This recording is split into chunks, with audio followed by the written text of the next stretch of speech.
Hello, welcome back to another video, and today we are going to be looking at my favourite albums of 2025. This is one of my favourite videos of the year. I always love doing this. And unlike previous years, I'll link the previous years down below where I've remembered to do these videos. I actually have 10 this year. I think last year we had 7 and the year before that we had 6. So this year we're getting a top 10, which I know is quite remarkable stuff for me.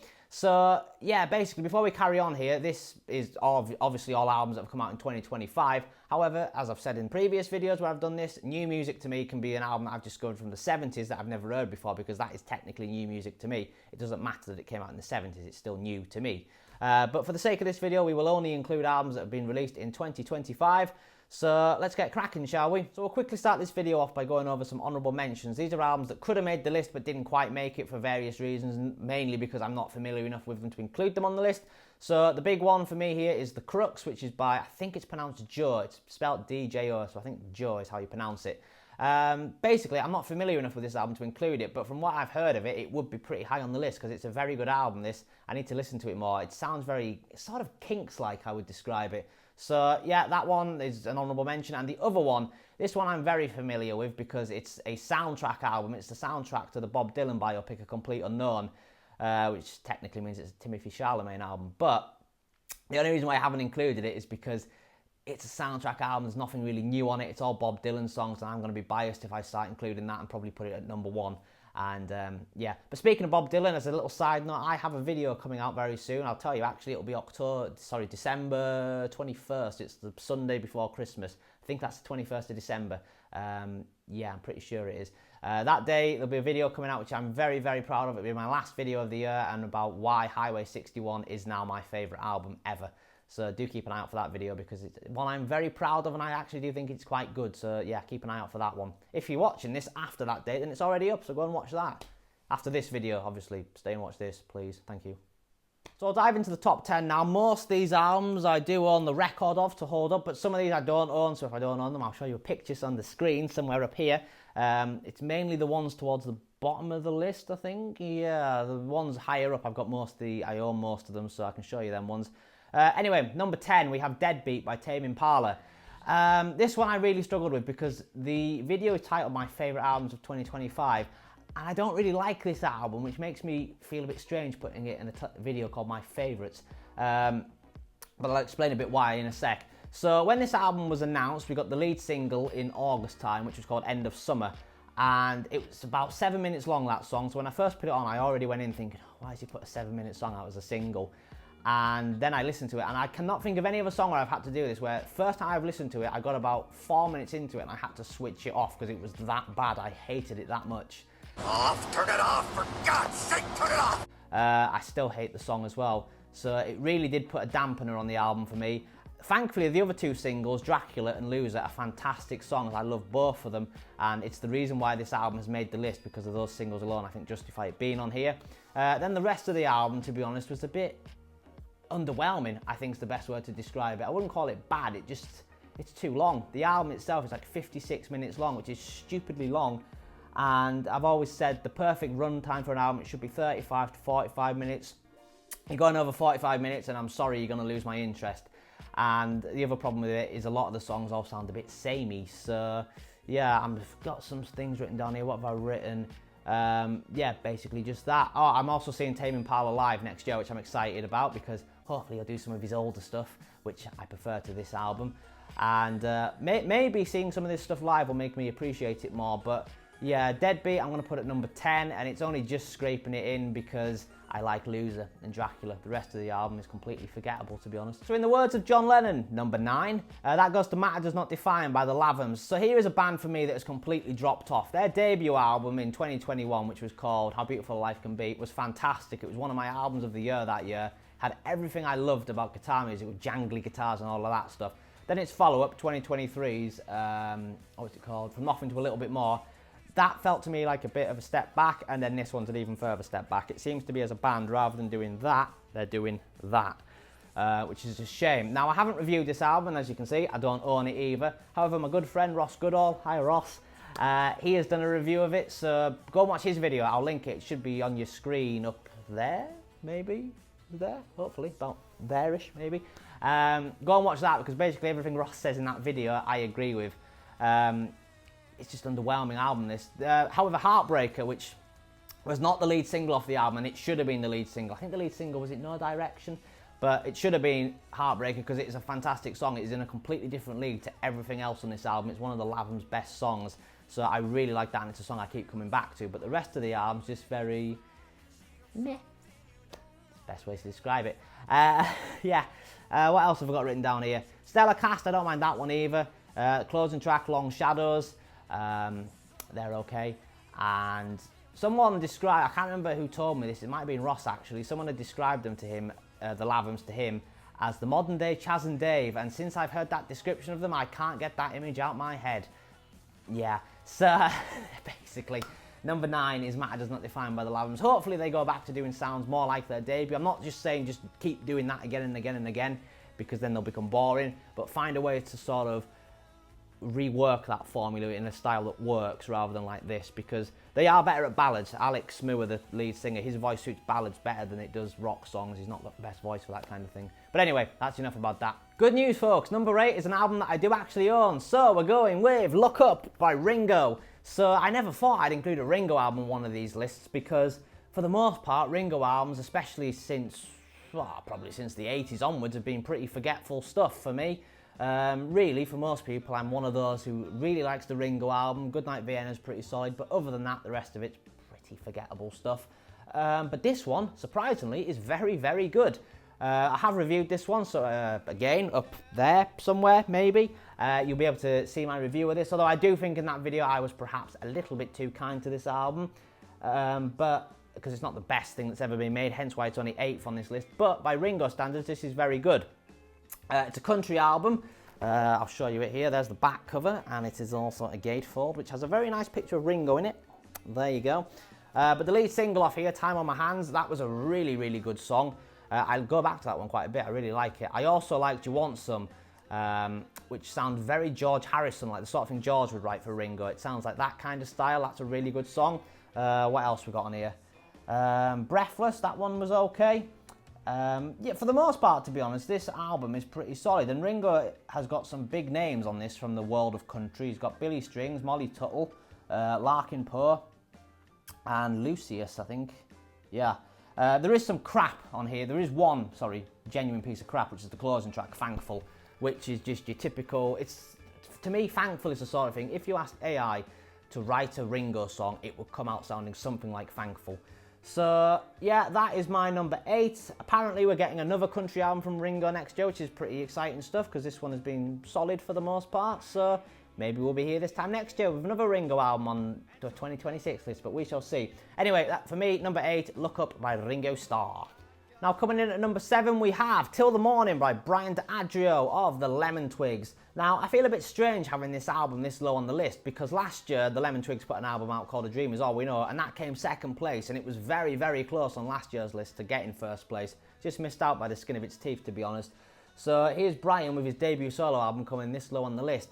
And again, a bit like the Lavem's album, I just feel this album's a bit, just a bit underwhelming. There's nothing really of worth on here. It just feels like songs that weren't good enough for the Lemon Twigs. I mean, it's not a bad album by any means. It's, you know, talent-wise, Brian is showing off all his talents on here because he's more talented than the vast amount of people in the music industry these days with his ability to, all these instruments, to write songs, harmonies and all that stuff. But it just feels like the songs themselves weren't good enough. And this just feels like a way for Brian to get rid of them rather than waste the time putting them on Lemon Twigs albums. There is some good stuff on here for it though. Till the Morning's great. Nothing on My Mind's good. One Day I'm Coming Home is what I really, really like. Flash in the Pan's good. The closing track, Spirit Without Home, is good. I have reviewed this album as well, so link is there-ish, maybe. Maybe it's there. I hope it's there. It'd be embarrassing if it's on that side, but it should be around there somewhere. Anyway, so yeah, it just feels underwhelming, this album. That's the back cover. What else have I got written down here? I mean, the rest of the album, it's solid. There's nothing bad on here. It's just underwhelming stuff for the most part. Now, recently, the Lemon Twigs have put a new single out called I've Got a Broken Heart as the A side, and I think the B side is Friday, I'm Gonna Love You. And both those songs, to me, are better than anything on this album, which makes me hopeful we're getting a new Lemon Twigs album next year. But yeah, for the most part, this album's forgettable. I forget it even came out, to be honest, and then I listened to it and I'm like, yeah, it's decent enough, but Yeah, that's my number 7 anyway. Sorry, Brian. Hopefully you come up with a Lemon Twigs album next year that goes up towards the top of the list rather than filler, basically, forgettable filler. So that's my number 7, Till the Morning. So coming in at 6th this year, we have Euro Country by CMAT. Now this is the last album on the list that I don't own, and I kind of wish I did own this one. There's a few times I've been in record stores and I've had it in my hand, been going to buy it, and then I've decided to buy something else instead. But this album is a really, really solid modern pop album. CMAT is a bloody talented musician and songwriter. I mean, she writes all this stuff herself, which is quite rare in this day and age, and she does a bloody great job. This is the first album on the list where I can say I truly, truly dig it compared to some of the other stuff before this, where there's like the odd track here and there that I like. But for this one, pretty much all the tracks on here are solid. Best track on here for me is Jamie Oliver Petrol Station. It's a really good song. It feels a bit different as well in some ways. Although it kind of hints at Jamie Oliver, but it's not actually about him himself, because I'm pretty sure if it was about him, she could get sued for libel. But anyway, the song itself is a really, really good song. Speaking of all other good songs on here, we have it wasn't the lead single, I think it was the second single, Take a Sexy Picture of Me, which was a fantastic song. It's a brilliant, brilliant pop song. And I'd love to see CMAT live. I regret, she's just been on tour recently and I didn't go and see it, and I really, really regret seeing it. I mean, she's not that old, I'm not that old, so probably going to get a chance to see her somewhere down the road, but I regret not going this year, seeing her on tour to support this album, because this album is really good. The rest of the album as well is pretty solid. The title track, Euro Country, is good. And to be honest, originally this album was higher up on the list, but there's a couple of other albums that have managed to creep up and push this one down, unfortunately. Originally this was about 4th on my list, so that's how much I like it, but for now it's 6th place, and I will pick it up on vinyl, on LP I should say, not vinyl, LP. Eventually. But number 6 this year for me is Euro Country, by CMAT. Euro Country, get it right, you bloody stupid idiot. Right folks, number 5, we are going with Open Wide by Inhaler. This copy of the album is from Asai Records in, I think this was in Glasgow. I know, Ross, you get a lot of your records from the Edinburgh Asai shop. And this one is an alternative cover to the main album, and I really like this cover. But the problem I've always got with Asai is I hate these strips, these bloody Obi strips, whatever they're called, because they won't come off. I'm not interested in this on the side when it's obstructing the artwork. Anyway, originally this album was going to be lower on the list. It was only going to be about 8th place, I think, on the list. But I've seen Inhaler live twice this year. I've seen him back in February, I think it was my first gig of the year at Newcastle City Hall. And then I seen him a few weeks ago in October. At the Albert Hall in London, and seeing them there just greatly improved this album for me, and it catapulted it up the list when I realised how great some of this stuff is live. Actually, I'll quickly show you the record itself, because I haven't reviewed this one. So you get the lyrics, you get a print there of, I think that's Eli, and the record itself's on this sort of, I hope you can see it, it's got like this textured sort of wave-like pattern in the pink. Hopefully you can see it, hopefully the light's shining through enough. But anyway, yes, the album itself, it's got some great tracks on here. Billy Yeah Yeah Yeah is the highlight for me. It's got a fantastic guitar riff, really great live, proper catchy song. Eddie in the Darkness is also great. Question of You is one of my favourite Inhaler songs, it's great. Your House is great, Open Wide is great, the title track. Basically, I don't know if you can see this that well, but basically, side 1 and then opening track on side 2 is fantastic. It's after Open Wide, that's good, from about there, where the album kind of drops off for me a bit, and I feel a bit like the Tame Impala album, Deadbeat. It kind of goes on a little bit too long, this album. I feel if they'd dropped maybe one song off it, or if they'd shortened them a bit, it would possibly it would flow a little better for me. But thankfully, the first half of this album is fantastic. And yeah, I think that's all I've got to say on this one. I'm excited to see where Inhaler go next after this album. They've also put out another non-album single from these sessions called Hole in the Ground, which is all right, it's nothing special. It feels like it belongs on the second side of all the other lesser good tracks, shall we say. Anyway, yes, that's my number 5, Inhaler and Open Wide. So number 4, we have From the Pyre by The Last Dinner Party. So this one's a bit of a turn up for the books, because I kind of just stumbled across this album by accident. I wouldn't have called myself a huge fan of the band, and I still wouldn't say I'm a massive fan of them, to be honest. But I somehow stumbled across this album not long after it came out. I put it on and I ended up really loving it. Well, obviously now I've gone and bought it, that's how much I enjoyed it. Now I have seen The Last Dinner Party live. I seen them at Transmit last year, so in 2024. And I was really, really impressed with them. I really did think they were good. but then I never did anything about it. I didn't go and listen to their debut album, which apparently is better than this album, so I really do need to go and check that one out. But no, this one, I listened to it and I was blown away by how good it is and the talent that these girls have. I'm sorry I don't know all their names, but I'll show you this package as well, actually.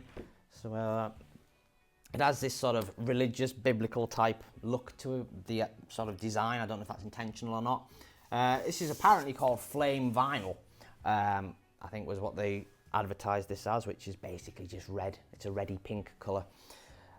Anyway, yes, this album, so what have I got written down here? It's very art rock. It's very David Bowie sounding to me. I've also seen people compare it to Queen. I don't like Queen, so that's not a good comparison for me. I can see what people mean by that, but this is better than Queen. From the Killer, what's it called? This is the Killer Speaking, sorry, is the standout track for me. It's got a fantastic chorus. I really like it. The opening track, here we go, Angus Die, I think maybe, is really great. Count the Ways, second best, right, but I'm not going to name the whole album because there's no bad tracks on here. It's a fantastic album through and through. What have I got written down here? The band, they're accused, The band are accused of being an industry plant by some people, which to me is just blatant misogyny because maybe they are an industry plant, but who cares? It's a great album, this, and if they're going to make great music, then again, does it matter if they're an industry plant? If they were a bunch of blokes, I don't think people would be going around going, they're an industry plant kind of thing.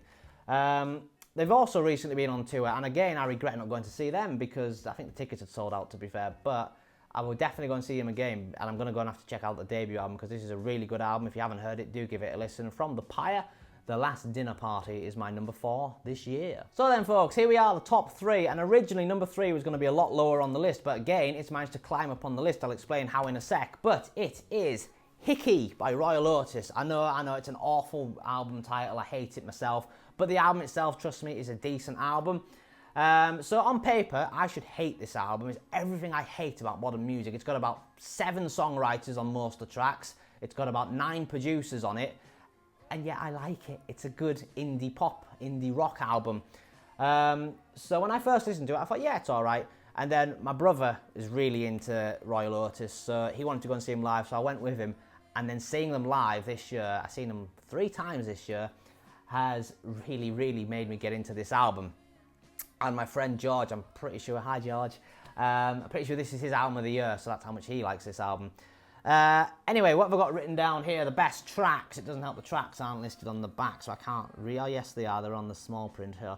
My favourite track on here is Moody, which has a bit of a problematic chorus in this day and age, I will admit, but the song itself's decent. I hate this tune, the opening track. I don't hate this tune. I really like I Hate This Tune. It's a good one.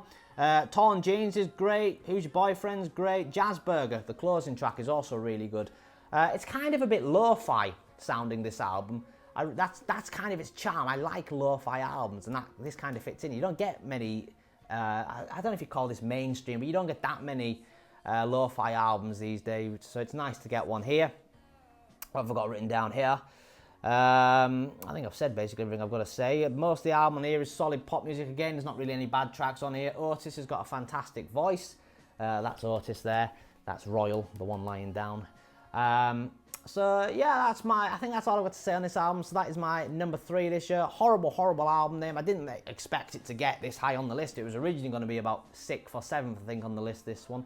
So yeah, that's managed to get into the top 3 now. That's Hickey by Royal Otis. So the top 2 this year have actually been quite hard to pick. I seem to say this every year, but I thought for most this year, number 1 was going to be a clear winner and then everything else would be battling for number 2. But it turned out there was another album that came along that for me was challenging number 1, and I've genuinely been torn between the 2, which way to go. And in the end, I've gone with my gut feeling of what I think should be at number 2. So, I've forgotten to get it out, it's cover. Number 2, we are going with The Clearing by Wolf Alice, just missing out on the top spot. So, this album is Wolf Alice's 4th album. It's the follow-up to 2021's hugely successful Blue Weekend, and it's a bit of a change in direction for the band. It's very 70s rock, this album. If you're into the likes of ELO, I would say Fleetwood Mac is a good one. George Harrison's solo stuff, particularly the self-titled George Harrison album, then you will probably quite like this album. In fact, of all the albums on this list, if you haven't heard any of them, I would say this is the one to try. It's a really solid album, this. And a good description of the change in direction the band has taken here, I seen described the other day, which was they've gone from being an indie rock band to being a rock band, and that's a brilliant thing. I mean, I won't go into the whole labelling of music and the indie label, because I don't believe it exists personally, but anyway. I'll quickly show you. You get a poster in it, but I won't show you that. I have reviewed this one, so link thingy there. Yeah, this one is on something called bone vinyl. Look at that. It means white, basically, again.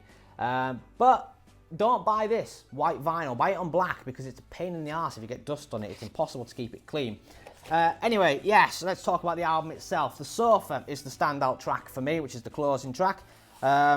Wolf Alice will be delighted to hear this, but for me, The Sofa gets the coveted title of being my 2025 new song of the year.